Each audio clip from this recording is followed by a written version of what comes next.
Hello, hello mga ka-cutie, nagbabalik na naman ako. Pero wala tayong ano ngayon ha, hindi ito cooking serye kundi kain serye. Ito na yung beef teriyaki na ginawa ko. Meron tayong juice and iti-taste test na natin to kung masarap pa. Ay sorry. Gamit ako ng kutsara dito. First bite.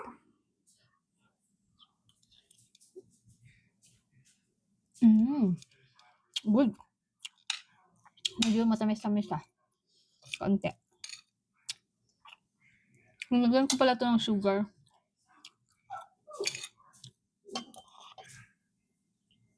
Mm, good.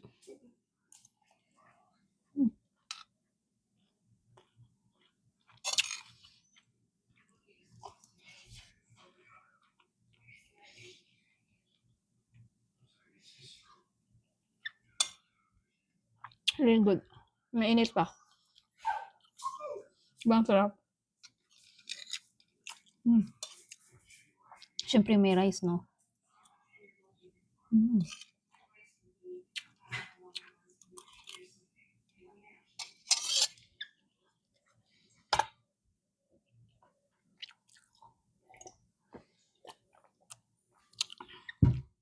Perfect.